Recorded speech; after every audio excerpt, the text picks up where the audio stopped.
ஓம் சாந்தி, ஓம் சாந்தி, ஓம் சாந்தி.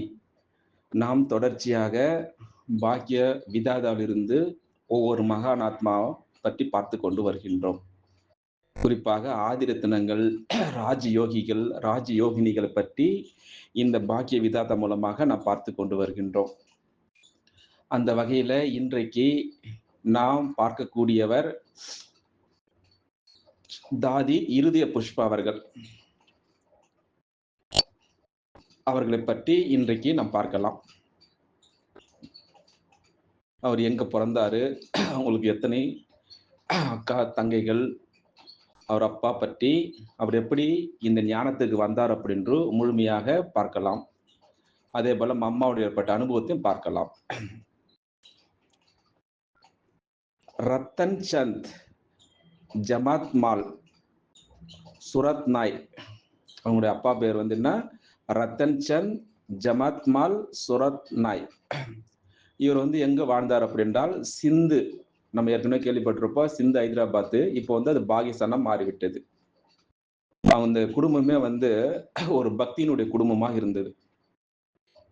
அவங்களோட வீடு கூட ஒரு கப்பல் போல அழகாக வடிவமைக்கப்பட்டு, ஒரு எப்படி பாபா சொல்லுவார் இல்லையா, அந்த கிரீடங்கள் அணிந்த அந்த வைரம் போல அணி இருக்கும், அந்த பாரதம் அது போல இருக்குமா அவங்க வீடு.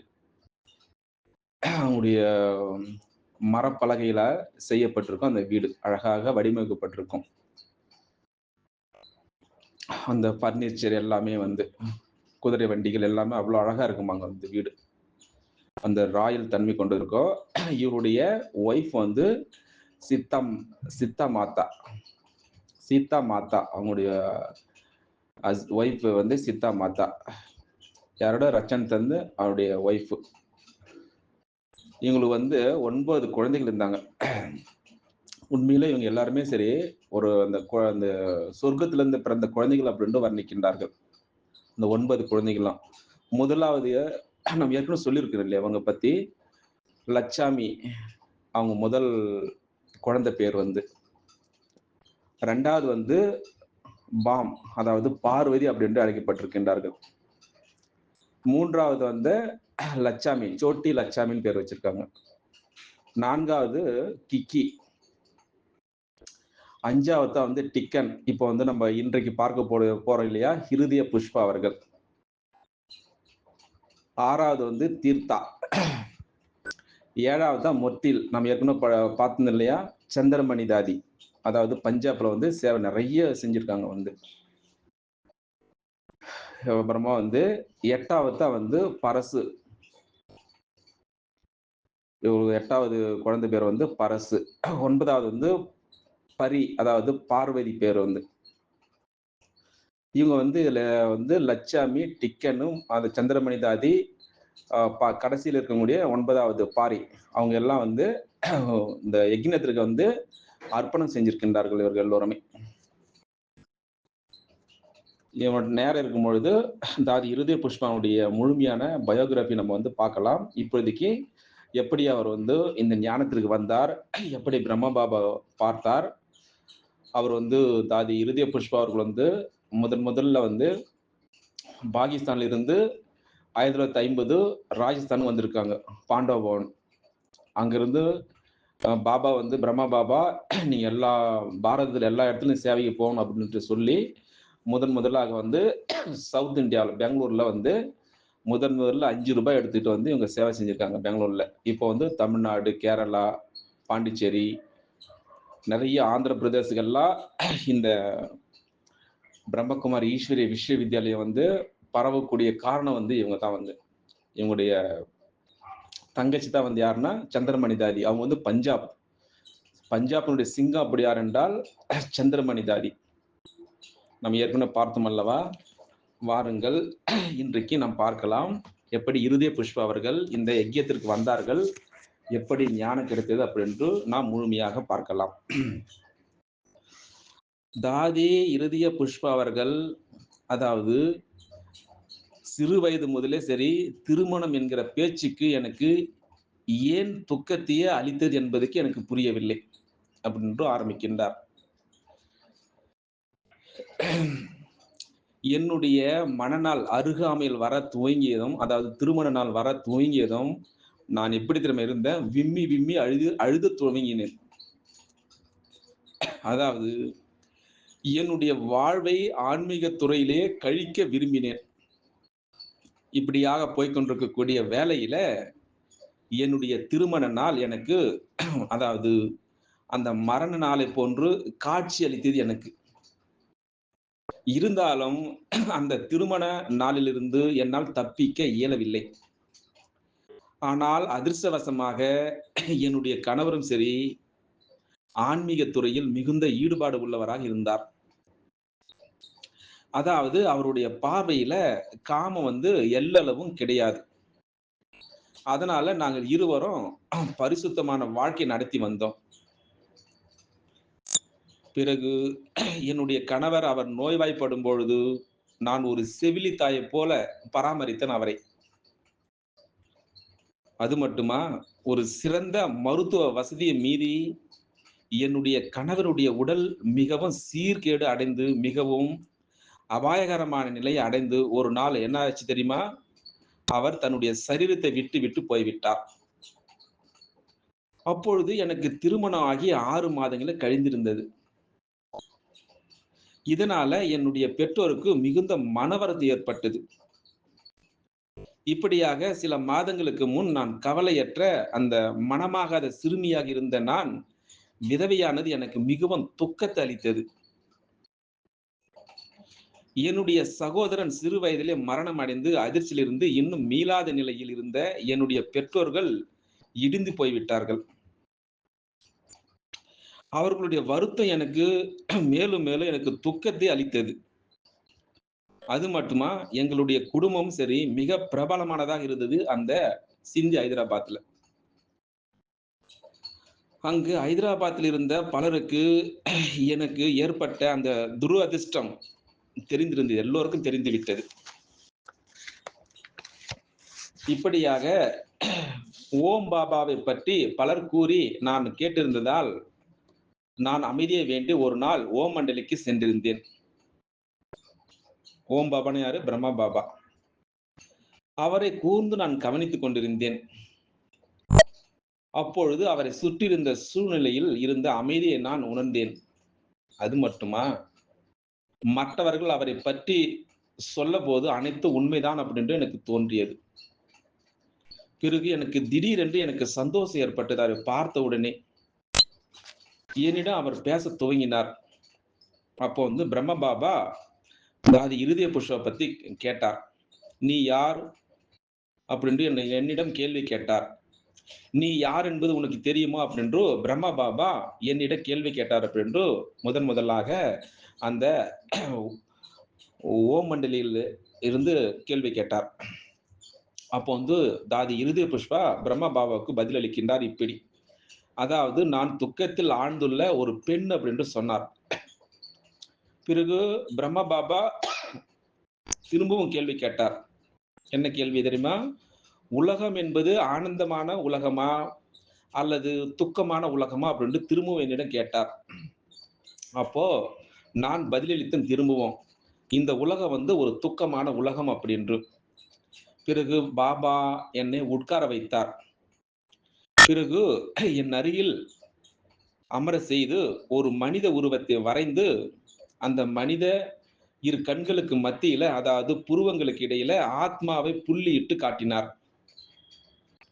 அப்ப பாபா என்னிடம், "இதோ பார், இந்த உடல் பஞ்ச பூதங்களால் ஆனது. நீர், நிலம், காற்று, ஆகாயம் இது போல நெருப்பு. அதனால இந்த பஞ்சபூதங்களால் உள்ளே ஆத்மா என்று சாசுவமானதாக இருக்கின்றது. அந்த ஆத்மாவுல மனம், புத்தி, சம்ஸ்காரங்கள் என 3 பகுதிகள் உள்ளது" அப்படின்று என்னிடம் சொன்னார். அதனால இது ஆத்மா அழியாதது. இது யாராலும் அழிக்க முடியாது அப்படின்று சொன்னார். ஆனால் உடலை விட்டு ஆத்மா பிரிந்ததும் அந்த உடலுக்கு தீயிட்டு எரித்து விடுகின்றார்கள். ஆனால் ஆத்மாவை எரிக்க முடியாது. அது ஒரு உடலை நீத்து மற்றொரு உடலில் பிரவேசம் செய்கிறது அப்படின்று சொன்னார். அப்போ ஆகவே நீ யார் இப்பொழுது? அழியக்கூடிய அந்த பஞ்சபூதங்களாலான சரீரமா? அல்லது அழியாத அந்த சாசுவதமான ஆத்மாவா அப்படின்று பிரம்மா பாபா எனக்கு கேள்வி கேட்டார். இதற்கு நீ பதில் சொல் அப்படின்று என்னிடம் கேட்டார். அதற்கு தாதி இருதய புஷ்பா திடீரென்று நான் அதிர்ச்சியில் அடைந்தேன். அப்போ என்னுடைய கண்களை மூடியிருந்த முழுமையாக அந்த திரை விலகியது அப்படின்று சொல்கின்றார். அப்ப நீ யாரு? நான் ஒரு ஆத்மா அப்படின்று தாதி இருதய புஷ்பா பிரம்மா பாபாவிடம் சொன்னார். பிறகு பாபா சொன்னார் அவரிடம், குழந்தாய், ஆத்மாவுடைய இயற்கையான குணம் தெரியுமா? அமைதி. அந்த அமைதியின்மை, அதாவது பிரகிருதி, இந்த சரீரம் குணம் அப்படின்னு சொன்னார். அதனால நீ உன்னை பிரகிருதியாக அந்த இயற்கையாக கருதி வந்தால் நீ அமைதியற்று இருந்தாய். அதனால் நீ துக்கப்படுகின்ற அந்த பெண்மணியா அல்லது அமைதியான ஆத்மா அப்படின்று இப்பொழுது என்னிடம் சொல் பதில் அப்படின்று பாபா என்னிடம் கேட்டார். அதற்கு நான் பாபாவிடம் சொன்னேன், ஆமாம் பாபா, நான் ஒரு அமைதி உள்ள ஆத்மாதான். பாபாவுடைய அந்த சத்தியமான கருத்துக்களை நான் அனுபவம் செய்தேன் அந்த சமயத்துல ஓம் மண்டில. அது எங்க சிந்து ஹைதராபாத்தில் நடந்த விஷயம். அப்போ பாபா என்னிடம் கேள்வி கேட்டார். அதனால இந்த உடல் உணர்வின் மீது உள்ள உன்னுடைய புத்தியை விலக்கி அசிறுதியாகுமாறு உன்னுடைய அழியாத ஆத்மா அந்த ஆத்மீக சிதியில நிலைத்திரு அப்படின்னு சொன்னார். அதாவது இப்பொழுது ஒரு அமைதியான ஆத்மா, அதனால உன்னுடைய உண்மையான சுரூபத்தையே நீ பார்த்து கொள் அப்படின்று பிரம்மா பாபா என்னிடம் சொன்னார் பதிலை. இப்படியாக பாபா சொன்னவுடன் நான் ஒரு புதிய உணர்வை அனுபவம் செய்தேன். அதாவது என்னுடைய உடலை மறந்து நான் எல்லையற்ற ஆனந்தத்தில், அதாவது மேலும் கீழும் பறந்து கொண்டிருக்கக்கூடிய அந்த ஆத்மா ஆகிவிட்டேன். அதாவது ஒரு ஒளிப்புள்ளியான ஆத்மாவாக நான் என்னை பார்த்தேன். அந்த இயற்கையான அந்த சமாதி நிலையில் 2 மணி நேரம் நிலைத்திருந்தேன். பிறகு நான் தன்னுணர்வு பெற்று கண்களை திறந்ததும் பாபா என்னிடம் கேட்டார், இப்பொழுது நீ யார் அப்படின்னு சொல். பிறகு நான் சொன்னேன் பாபாவிடம், நான் ஒரு ஆத்மா அப்படின்று. பிறகு பாபா என்னிடம் திரும்பவும் கேள்வி கேட்டார், இப்பொழுது நீ துக்கப்படுகிறாயா அல்லது சந்தோஷப்படுகிறாய் அப்படின்று திரும்பவும் என்னிடம் கேள்வி கேட்டார். பிறகு நான் பிரம்மா பாபாவுக்கு பதிலளித்தேன் இப்படி என்று, அதாவது நான் ஒரு அமைதியான ஆனந்தமான ஆத்மா, என்னை போல யாருமே சந்தோஷம் அடைய முடியாது அப்படின்று அவருக்கு நான் பதில் சொன்னேன். பிறகு பாபா சொன்னார் எனக்கு, உலகம் எத்தகையது அப்படின்று தெரியுமா? துக்கமானதா அல்லது சந்தோஷமானதா அப்படின்று திரும்பவும் என்னிடம் கேள்வி கேட்டார். அப்போ பாபா சிரித்தார். அந்த சமயத்துல இப்படி கேள்வி கேட்டுக்கொண்டே பிரம்மா பாபா இப்படியாக போய்கொண்டிருக்கக்கூடிய வேலையில பாபா திரும்பவும் இன்றைய பாடத்தை ஒருபொழுது மறவாதே, அதனால நாளை, அதாவது அடுத்த பாடத்தை கற்பிக்கின்றன என்று சொல்லி என்னை வீட்டுக்கு அனுப்பினார். அதனால இப்பொழுது என்னை அறியாமலேயே நான் பாடத் துவங்கினேன். அந்த பாடல் மூலமாக நான் அடைந்த அந்த சந்தோஷத்தை பாபாவிடம் வெளியிட்டேன் அந்த சமயத்துல. அப்போ அழுது கொண்டே பாபாவை சந்தித்த நான் வீடு திரும்பும்போது நான் அடைந்த அந்த தெய்வீக ஆனந்தத்தினால் அக மகிழ்ச்சியுடன் திரும்பினர் என்று தாதி இருதய புஷ்பா நம்மிடம் அந்த அழகான அனுபவத்தினை சொல்லிக் கொண்டு வருகின்றார். பிறகு நான் என்னுடைய வீட்டை அடைந்தவுடன் என்னுடைய அம்மாவிடம் நடந்தவற்றை நான் சொன்னேன்.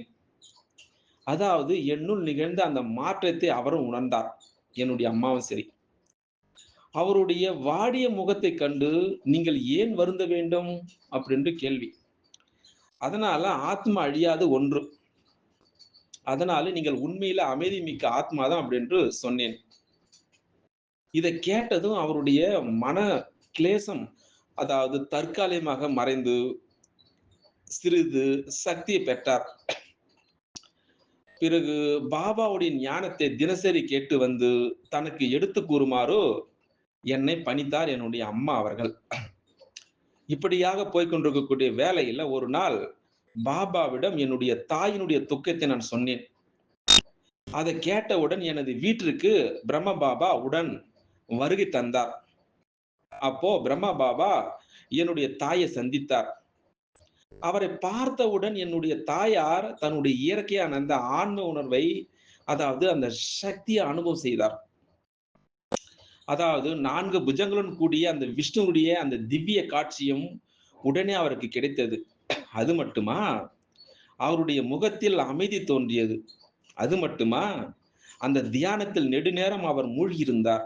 அது மட்டுமா, என்னுடைய அம்மா மீண்டும் தன்னுணர்வு பெற்றவுடன் புன்முறுவல் பூத்தார். அது மட்டுமா, பிறகு பாபா அவருக்கு இறைஞானத்தை எடுத்துரைத்தார். எவ்வளவு அழகான ஒரு அனுபவம் பாருங்கள்.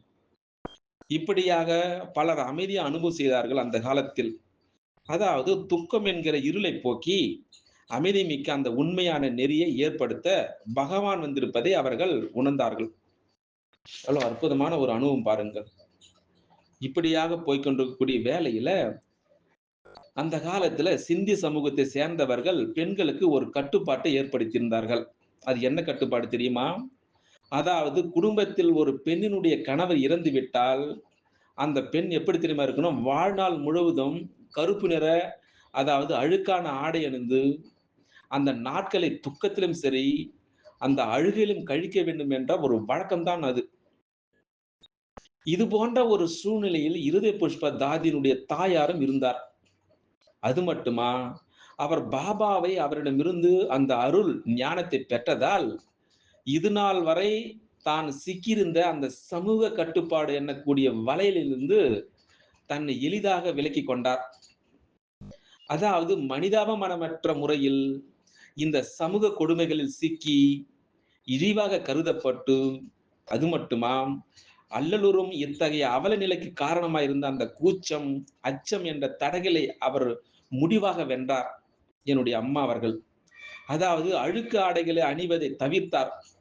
அதாவது மற்றவர்களைப் போலவே சுதந்திரமாகவும், உற்சாகமாகவும் வாழத் தொடங்கினார். அது மட்டுமா, தான் யார் என்ற உண்மையை அறிந்த ஒருவர் இப்படித்தான் நடந்து கொள்வார் அப்படி இல்லையா? இப்படியாக பாபாவை சந்தித்த பெண்மணிகள் பலர் இத்தகைய சீர்திருத்த வாழ்க்கையை மிக எளிதாக ஆரம்பித்தார்கள். அது மட்டுமா, பெண்களிடையே திடீரென ஏற்பட்ட இந்த விழிப்புணர்வும் சரி, ஒரு அதிர்ச்சியை உண்டாக்கியது அங்கே அந்த சிந்தி சமூக ஹைதராபாத்ல. அந்த சமூக கட்டுப்பாட்டுக்குள் முடங்கியிருந்த அந்த பூமியில இந்த மாறுதல்கள் நம்ப முடியாத ஒன்றாகவே எல்லோர் மனதையும் ஆட்கொண்டு விட்டது.